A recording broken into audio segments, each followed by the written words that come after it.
Assalamualaikum warahmatullahi wabarakatuh. Halo semuanya, selamat datang di segmen rangkuman. Dan kali ini kita akan membahas mata pelajaran Quran Hadis kelas 7 bab 1 berdasarkan kurikulum Merdeka, yaitu yang berjudul Al-Quran dan Hadis Pedoman Hidupku.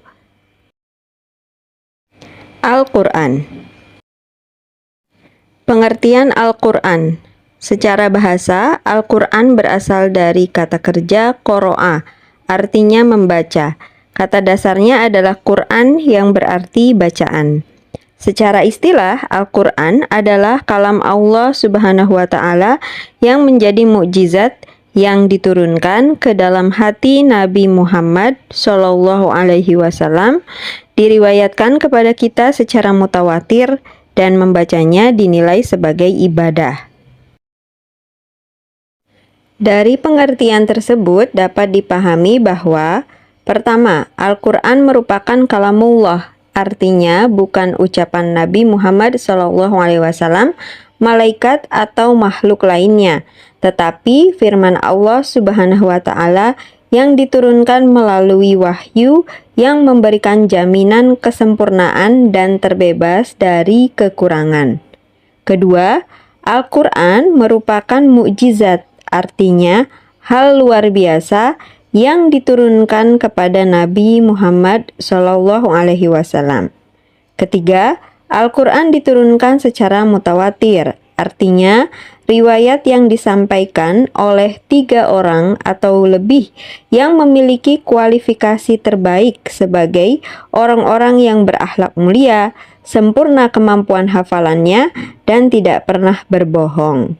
Keempat, membacanya merupakan ibadah. Makin tinggi imannya, makin sering dan sungguh-sungguh membacanya.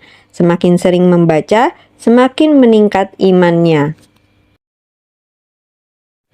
Kemudian nama-nama Al-Quran. Al-Quran juga bisa disebut sebagai Al-Kitab atau Kitab Allah, Al-Furqan. Fungsi Al-Quran. A. Fungsi Al-Quran dalam Islam sebagai sumber ajaran atau hukum Islam yang utama, sebagai konfirmasi dan informasi terhadap hal yang tidak dapat diketahui oleh akal, petunjuk hidup manusia ke jalan yang lurus tentang berbagai hal, juga sebagai pengontrol dan pengoreksi terhadap ajaran-ajaran masa lalu, yaitu Injil, Zabur, dan Taurat. Kita bisa lihat di bagannya, fungsi Al-Quran secara umum sebagai sumber ajaran atau hukum Islam yang utama, sebagai konfirmasi dan informasi terhadap hal-hal yang tidak dapat diketahui oleh akal, petunjuk hidup manusia ke jalan yang lurus tentang berbagai hal, serta sebagai pengontrol dan pengoreksi terhadap ajaran-ajaran masa lalu, yaitu Injil, Zabur, dan Taurat. Ada 4 macam dalil atau sumber hukum sekaligus urutan dalam prioritasnya, yaitu Al-Quran, kemudian hadis disebut juga sunnah atau as-sunnah, lalu ijma, dan qiyas.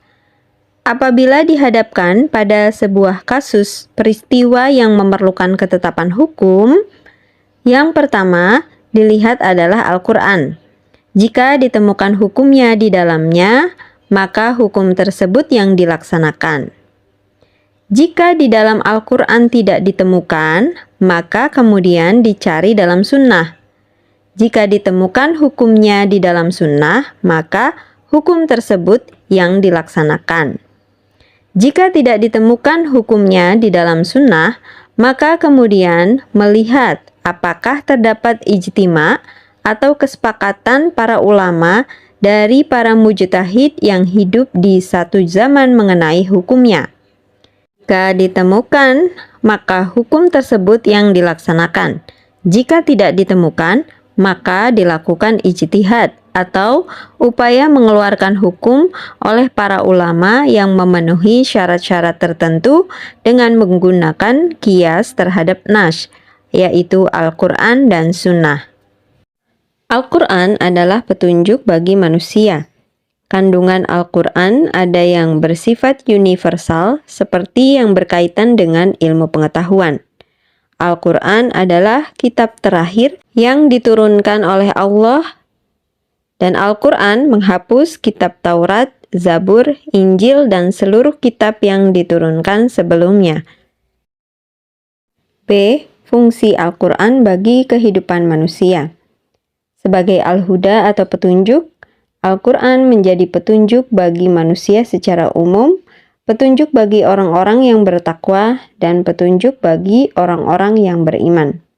Al-Quran juga sebagai Al-Furqan atau pembeda. Al-Quran dapat membedakan antara yang hak dan yang batil, atau antara yang benar dan yang salah. Di dalam Al-Quran dijelaskan beberapa hal mengenai yang boleh dilakukan atau yang baik dan yang tidak boleh dilakukan atau yang buruk. Selanjutnya kita akan membahas tentang hadis. Pengertian hadis. Secara bahasa, hadis artinya baru, tidak lama, ucapan, pembicaraan, cerita. Menurut para ulama, hadis merupakan sinonim dari sunnah, yaitu setiap sesuatu yang diriwayatkan atau dinisbahkan kepada diri Rasulullah Shallallahu Alaihi Wasallam, baik berupa perkataan, perbuatan, penetapan, sifat, atau perjalanan Nabi, baik sebelum atau sesudah diutus menjadi Rasul. Jadi hadis meliputi perkataan, perbuatan, sifat atau himmah, dan mendiamkan. Perkataan artinya segala perkataan yang pernah diucapkan oleh Nabi Muhammad Shallallahu Alaihi Wasallam dalam berbagai bidang, seperti bidang syariah, akhlak, akidah, pendidikan, dan sebagainya. Kemudian perbuatan, artinya penjelasan-penjelasan praktis Nabi Muhammad SAW terhadap peraturan-peraturan syara yang belum jelas teknik pelaksanaannya, seperti jumlah rakaat, cara mengerjakan haji, cara berzakat. Kemudian takrir, artinya keadaan beliau atau Nabi Muhammad SAW yang mendiamkan atau tidak mengadakan sanggahan dan reaksi terhadap tindakan atau perilaku para sahabatnya, serta menyetujui apa yang dilakukan oleh para sahabatnya. Lalu, sifat, keadaan, dan himmah atau keinginan Rasulullah SAW itu meliputi 1. Sifat-sifat yang digambarkan dan dituliskan oleh para sahabatnya dan para ahli sejarah, baik mengenai sifat jasmani ataupun moral atau akhlaknya. Kemudian yang kedua, silsilah nasab, nama-nama dan tahun kelahirannya yang ditetapkan oleh para sejarawan. Kemudian yang ketiga yaitu himmah atau keinginan Nabi untuk melaksanakan suatu hal, seperti misalnya keinginan beliau untuk berpuasa setiap tanggal 9 Muharram.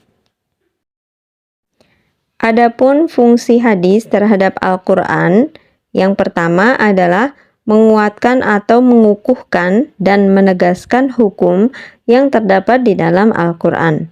Misalnya, Rasulullah SAW memerintahkan untuk melaksanakan puasa. Perintah melaksanakan puasa sudah ada di dalam Al-Quran, sehingga dalam hal ini hadis sifatnya mempertegas perintah yang telah ada di dalam Al-Quran.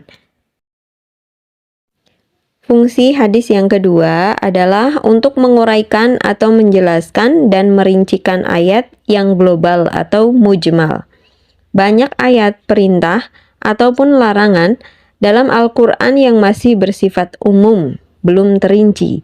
Al-Quran memerintahkan untuk mengerjakan suatu perbuatan, namun belum ada ayat yang menjelaskan bagaimana cara melaksanakannya, sehingga perintah yang ada belum bisa dilaksanakan.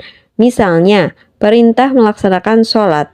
Tata cara pelaksanaan sholat secara lengkap diajarkan dan dicontohkan langsung oleh Rasulullah Shallallahu Alaihi Wasallam sebagaimana sabdanya, yaitu salatlah kalian semua sebagaimana kalian lihat aku salat.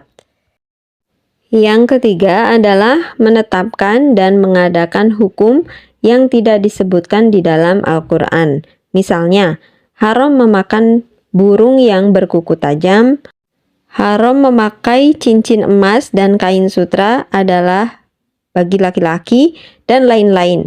Hukum-hukum ini merupakan produk hadis atau sunnah yang tidak ditunjukkan oleh Al-Quran. Kemudian yang keempat yaitu membatasi keumuman ayat Al-Quran.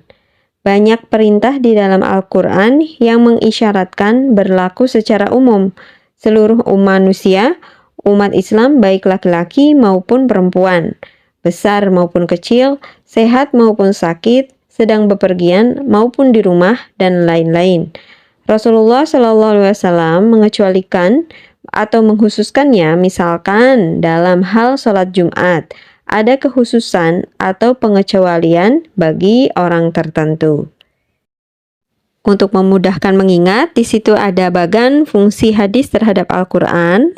Kita ulangi, yaitu untuk mengukuhkan hukum yang sudah ada di dalam Al-Quran, kemudian memerinci ayat Al-Quran yang mujmal, kemudian menetapkan hukum yang belum terdapat dalam Al-Quran, dan membatasi keumuman ayat Al-Quran.